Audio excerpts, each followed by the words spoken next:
से भी मुझे एक दिन वो बड़ी प्यारी सी बच्ची थी, बहुत ही खूबसूरत सी लड़की थी। वो सीन मैं कभी नहीं भूलती। यहाँ अपना सिर रखा मेरे पैरों पे, नीचे बैठी थी वो यहाँ आ गई। उसने खुद को कोठे पर पाया? हाँ, यहाँ पाया। और ये ऐसा सवाल था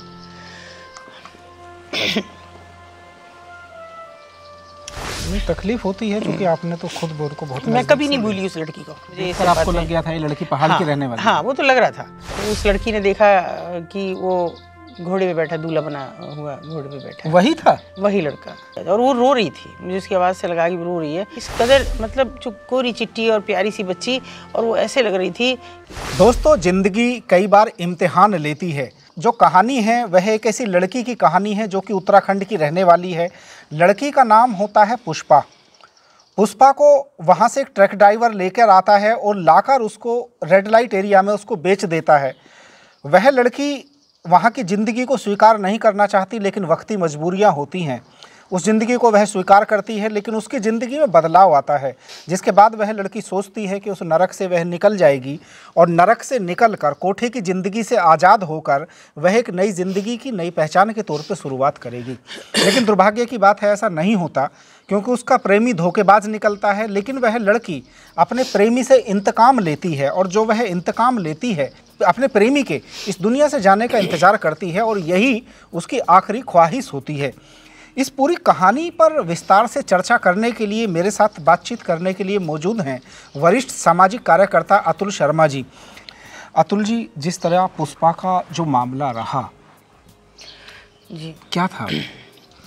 देखिए, यूं ही जनरली जैसे मैं जाती रहती हूँ वहाँ पे, हमेशा रहने वाली थी, कैसे आई, क्या आप तो मुझे ऐसे भी मुझे एक दिन वो बड़ी प्यारी सी बच्ची थी, बहुत ही खूबसूरत सी लड़की थी, और वहाँ देख के अफसोस भी होता था पुष्पा को। तो मैं पूछा उससे, तो बताया कि मैं अल्मोड़ा की, काफ़ी दिन लगते हैं मुझे। इस आपको लग गया था ये लड़की पहाड़ की रहने वाली? हाँ, वो तो लग रहा था, गोरी चिट्टी एकदम। बातचीत उससे जब शुरू हुई, मेरे काफ़ी परिचय सा हो गया। तब उसने मतलब परिचय भी कुछ अजीब सी परिस्थितियों में हुआ कि मैं सामने बैठी है, तो वो हमारे साथ बातचीत का एक मूक अभिनय के साथ बातचीत शुरू हुई। फिर एक थोड़ा सा आत्मीयता उसके साथ बन गई, और कभी कभी बात होती, कभी इशारों में हो जाती, मालकिन होती तो इशारों में होती, कभी ऐसी। मुझे भी थोड़ा सा उससे हो गया था लगाव जैसा। और कई चीज़ें ऐसी हुई कि कभी मैं जाती तो एक दिन बहुत भरी दोपहरी में गई, वो एकदम बोली, इतनी गर्मी में लाओ मैं तुम्हारे पैर में तेल लगा देती हूँ। तो मेरे मुंह से एकदम हठात सा निकला कि हमारे यहाँ बेटियाँ पैरों को नहीं हाथ लगाती। तो उसने मेरे यहाँ पैर रख लिए। वो सीन मैं कभी नहीं भूलती। यहाँ अपना सिर रखा मेरे पैरों पे, नीचे बैठी थी वो, और मैं वो बेंच पड़ी रहती है उस पर। तो मुझे लगा कि वो रो रही है। मैंने उसका ऐसे करके अंजलि में अपने मुँह भरा, तो रो रही थी वो, और उसने कहा कि ऐसे सिर्फ मेरी माई मुझे कह सकती थी। तब उसने मुझे सब बताया कि मैं अल्मोड़ा की रहने वाली हूँ, 12th पास थी, और 12th के बाद क्योंकि घर की बहुत माली हालत अच्छी नहीं थी, तो कहा कि भाई टाइपिंग सीख लो। कंप्यूटर का ज़माना नहीं था और टाइपिंग था, तो टाइपिंग सीखने थोड़ा दूर पे जाती थी, पहाड़ लांघती हुई जाती। तो कच्चे रास्ते से अक्सर वहाँ के बच्चे निकलते हैं, जबकि मेन रोड कुछ और होती है।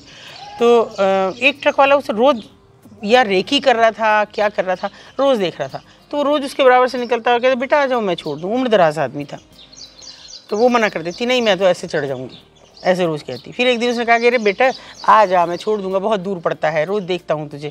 तो उसे भी थोड़ा सा ये लगा था कि ये तो बुजुर्ग आदमी ठीक है, मुझे छोड़ देगा, तो ठीक है। वैसे भी मैंने पहाड़ के जो लड़कियां हैं वो इतनी तेज नहीं होती कि भोलापन लोगों के अंदर होता है, चूंकि देवभूमि से जुड़े हुए लोग, उसको तो मालूम नहीं था ऐसा करेगा, जिसमें कि उम्र दराज। वो उस दिन वो फट से बैठ गई कि अच्छा चलो, रोज़ आप कहते हो चलो। और वो उसका आखिरी सफ़र था अपने घर से बाहर निकलने का। सीधे वो जब उसकी आँख खुली तो वो यहाँ थी, शायद उसको कुछ सुंघाया गया या जो भी कुछ हुआ, वो यहाँ आ गई। उसने खुद को कोठे पर पाया? हाँ, यहाँ पाया, और काफ़ी मुश्किलें आई। बड़े मुश्किल से उसने इस सब धंधे को, इस पेशे को स्वीकार किया। उसको एक बच्चा है, 5 साल का बेटा था उस समय, और मुश्किल से उसकी 20 साल की उम्र नहीं थी जब वो मुझे मिली। तो वो एक दिन बड़ी खुश थी, मैं गई, मुझे भी थोड़ी उसकी वो हो गई थी, कभी कभी लगता है एकदम मैं जाऊँ। तो मैं गई, और उस दिन वो बड़ी खुश कि आई नहीं तुम कई दिन। मैंने कहा आ गई, बताओ मुझे बात करनी है। मैंने कहा बताओ। बोली दीदी चली जाए अभी। तो वो चली गई दीदी कहीं, उसकी मालकिन। तो उसने बताया कि कोई मुझसे प्यार करता है और शादी करने को कह रहा है, और बहुत अच्छा लड़का है, और आपसे मिलवाऊंगी उसको। बड़ा खुश थी। मैं कहा चलो छोड़ो, होगी कोई।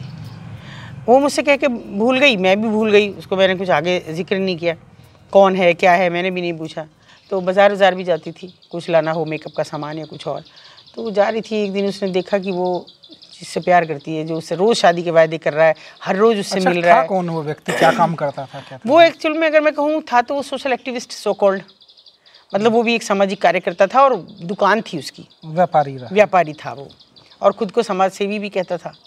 तो उस लड़की ने देखा कि वो घोड़े पे बैठा, दूल्हा बना हुआ घोड़े पे बैठा, वही था, वही लड़का उसने देखा। वो उसका दुर्भाग्य था कि वो उस दिन बाज़ार चली गई और उसने देखा कि सामने से वो आ रहा है, क्योंकि बाज़ार के बहुत नज़दीक उसका घर था और घुड़चड़ी उसकी होती हुई आ रही है। बस वो वहाँ से वापस चली आई उसी वक्त, जैसे उसने मुझे बताया। उसके बाद में जब मेरी कबाड़ी बाज़ार मेरठ का ही किस्सा। हाँ जी। उसके बाद मेरी भी हिम्मत नहीं हुई जब उसने मुझे बताया कि अपनी, मैंने कहा उससे मिलवा नहीं रही, तो उसने कहा नहीं, मुझे कुछ नहीं बताया उसने। मैंने भी नहीं पूछा, मैंने कहा ये शायद इंटरेस्टेड नहीं है मुझे अभी बताने में। लेकिन उसके बाद 4 महीने तक लगातार ना, वो मेरे से थोड़ी रूखी सी हो गई, बात नहीं कर रही थी। मैंने भी कम कर दिया आना जाना और दूसरे कामों में लग गई।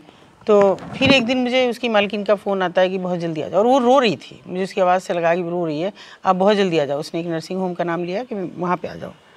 पता नहीं क्या हुआ है, मैंने कहा चलो, मैं किसी तरह से पहुँची वहाँ। तो मैंने देखा बिस्तर पे वो बिल्कुल ऐसे कृशकाय थी। पुष्पा? हाँ, पुष्पा। इस कदर मतलब जो गोरी चिट्टी और प्यारी सी बच्ची, और वो ऐसे लग रही थी कि जैसे बड़ी बड़ी आंखें बस उसकी दिख रही थी, और इतनी कमज़ोर, काली, मतलब बहुत ही हड्डियों का ढांचा जैसे वो रह रही थी उस समय। तो मैंने कहा ये क्या हुआ इसे? तो वो रोने लगी, मालकिन थी। तो उसने मुझे बताया कि ये किसी से प्यार करती थी। उसे नहीं मालूम था कि मुझे भी मालूम है ये बात। हाँ, मालकिन को नहीं पता था। ये किसी से प्यार करती थी और उसने शादी कर ली। इसने देख लिया कि शादी कर ली, और वो फिर भी इसके पास आता रहा, और इसने भी मना कर, इसने भी ऐसा जताया कि जैसे इसे कुछ पता नहीं है। अच्छा, पुष्पा ने कभी उसको ये जाहिर नहीं होने दिया कि वो इस सच को जान गई है कि वो शादी कर चुका है। और उसको फिर भी धोखा वो व्यक्ति धोखा दे रहा था। तो और लेकिन उसने अपने आप को जो उसके बाद खर्च करना शुरू किया पुष्पा ने आपको बताया कि वो उसके सहारे नई जिंदगी की शुरुआत करने की कब? हाँ बिल्कुल। उसने मुझे कहा कि वो मुझे यहाँ से भगा के ले जाएगा दूर, यहाँ नहीं रहेगा, क्योंकि उसके माँ बाप कभी तैयार नहीं होंगे, और फिर जब हमारे बाल बच्चे हो जाएंगे तो हम वापस आ जाएंगे, वो रख लेंगे हमें। तो मैंने कहा काम धाम तो वो यहाँ करता है। बोले वो कहीं भी कर लेगा, पढ़ा लिखा है वो, तो कहीं भी कर लेगा, वो मुझे ले जाएगा। वो इतना आश्वस्त थी उसकी बात से, इतनी ज़्यादा कि तैयार थी कतई शादी के लिए और भाग जाने के लिए तैयार थी। बोली कुछ पैसा मेरे पास है, कुछ ज्वेलरी है, सब लेके मैं चली जाऊँगी। लेकिन जब उसका सपना टूटा तो उसके बाद मालकिन का ये कहना था कि इस कदर इसने अपने आप को खर्च किया, फिर किसी का ध्यान नहीं दिया, और ऐसे में कोई प्रिकॉशन नहीं, कुछ नहीं, ऐसे में कोई उसे एक राज रोग दे गया उसको कोई और वही रोग उसने बदले में तमाम लोगों को, न जाने कितनों को दिया होगा उसने, ये नहीं पता।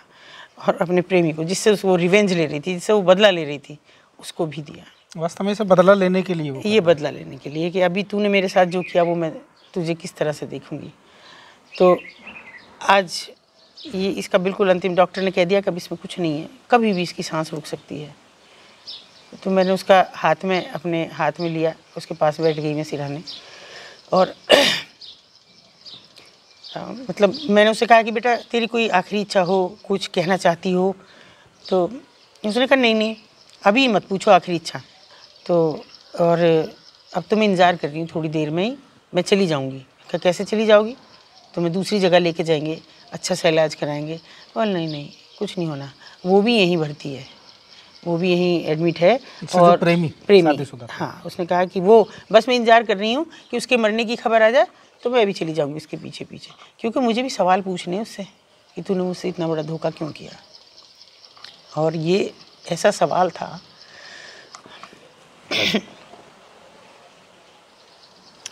तकलीफ होती है, क्योंकि आपने तो खुद बोल को बहुत, मैं कभी नहीं भूली उस लड़की को, कभी नहीं भूल पाई। और तभी फिर बहादुर आया थोड़ी देर बाद ही। बहादुर ने उसके कान में कहा कि वो मर गया, मतलब मालकिन के जो प्रेमी एक्सपर्ट। हाँ, तो उसने मेरा कस के हाथ पकड़ा, और आप यकीन नहीं करेंगे वो इतनी कटुता से हंसी, और ऐसी अजीब सी उसकी हंसी थी कि मैं जैसे डर गई। इतना मुझे ऐसे अजीब सा लगा और बस वो उसकी लेकिन आखिरी वो उसके धोखे से बहुत आहत थी, बहुत ज़्यादा। एक धोखा वो हुआ कि एक ट्रक वाला जिसे पिता समान समझा और उसके साथ बैठ के शहर तक जाने के लिए चली गई, अपने ट्रेनिंग सेंटर तक जाने के लिए तैयार हो गई। दूसरा धोखा ये इतना जो उसके दिल से जुड़ा हुआ था, उस ट्रक ड्राइवर से तो उसका कोई रिश्ता नहीं था, उसने धोखा किया तो वो बर्दाश्त कर गई, लेकिन इसे नहीं कर पाई। और बस जैसी उसकी खबर आई उसकी मुश्किल से वो 10-15 सेकंड बाद उसने दम तोड़ लिया। ये पुष्पा के साथ जो हुआ, और ये कौन से सन की बात है ना? ये हैं 6 और 7 के बीच की, मतलब लगभग 6 का लास्ट और उसके बीच की बात है बस। क्योंकि मेरे पता होने, मुझे ये सारी जानकारी होने में और ये सब लगे हुए 6 महीने लगे इसको, इस बीमारी को पालने में और लोगों को देने में। 6 महीने में उसने अपने आप जीवन को ख़त्म कर लिया था। उसकी शादी मुझे बताना, उसकी शादी होना और उसके अच्छा, पुष्पा का ये मामला जब आपके संज्ञान में आया, और बहरहाल जो दुखांत इसका अंत है, लेकिन जो पहाड़ की लड़कियां हैं, बहुत सारा अभी भी ऐसे बहुत सारे धोखे होते हैं, तो ऐसी लड़कियों के लिए आप क्या संदेश देना चाहती हैं, जो कि दूरस्थ क्षेत्रों में रहने वाली लड़कियां हैं, आसानी से भरोसा कर लेती हैं? भरोसा तो कर लेती हैं नितिन जी, एक बड़ा दुर्भाग्य है, कुछ इलाके ऐसे हैं पहाड़ के जो अभी तक अछूते हैं। जी बिल्कुल। और जहाँ तक लोग नहीं पहुँच रहे हैं, मैं वहाँ गई हूँ, मैं ये कहना चाहती हूँ कि अभी आप पढ़ नहीं पा रहे हैं, वहाँ बहुत एजुकेशन अभी नहीं है पहाड़ में, मतलब बड़े शहरों को छोड़ के जो छोटे छोटे गांव हैं जिनमें 3 या 4 घर हैं मुश्किल से। तो मैं उन लड़कियों से, उन माता पिता से भी ये कहना चाहती हूँ कि अपनी बच्ची को आसानी से भेज देते हैं, मैंने कहा मत भेजो। भेजा भी जाए तो ये जरूर सिखाएं कि वो उन्हें भरोसा किस पर करना है कि किस पर नहीं करना है, यह पहचान तो उनको जरूर सिखानी, ये बहुत ज़रूरी है। और जाना तो बिल्कुल नेगलेक्ट करें, कतई भी ना जाएं। कोई अनजान आदमी आपसे कह रहा है या कोई आपको प्यार का भी झांसा दे रहा है, तो मैं लड़कियों को यही मैसेज उन्हें देना चाहती हूँ कि मत जाओ। कोई नहीं, अगर उसे तुम्हारे पास वो ये भी कह रहा है कि मैं यहीं रह के तुमसे शादी कर रहा हूँ और उसके बाद अपने घर ले जाऊँगा, बिल्कुल ना करें। माँ बाप को भी कहो कतई ना करें, उसके धोखे में ना आए, उसके पैसे में ना आए, पता नहीं बाहर ले जाके क्या होने वाला है। आपको अपनी बेटी दोबारा मिलेगी भी या नहीं मिलेगी। तो मैं बेटियों से भी, उन माता पिताओं से भी पहाड़ के ये ज़रूर कहूँगी कि अपनी धरोहर बचा के रखें, इन बच्चियों को बचा के रखें और ऐसे नरपिशाचों के हाथों में ना पड़ने दें। पुष्पा की कहानी असल ज़िंदगी की कहानी है, और वह कहानी अपने पीछे बहुत सारे सबक भी छोड़ जाती है। पुष्पा अब इस दुनिया में नहीं है, पुष्पा को लेकर मैम की आंखों में आंसू हैं, और वह आंसू इसलिए है क्योंकि ज़िंदगी उस लड़की के साथ इतनी कठोरता से पेश आती है। बार बार उसके साथ छल होता है, उसके साथ विश्वासघात होता है। एक प्रेमी के साथ वह दुनिया बसाने का सपना देखती है, वह प्रेमी भी धोखेबाज निकलता है और अंत में अंजाम इस तरह से होता है। ऐसे में समाज में यह बहुत ज़रूरी हो जाता है, खासकर लड़कियों के लिए, वह किसी पर भी एकदम आंख बंद करके भरोसा ना करें। एक बार अपने माता पिता के बारे में सोचें, उनसे वह सलाह लें, उनसे वह बात करें, और वह यूं ही किसी पर भरोसा ना करने, वरना उनका भरोसा करना उनको ज़िंदगी के ऐसे दोराहे पर भी ले जा सकता है जहां से उनका परिवार में लौटना भी मुश्किल हो जाता है। दोस्तों, इस पूरे वीडियो पर आपकी क्या राय है? कमेंट बॉक्स में आप भी अपनी राय जरूर दीजिए।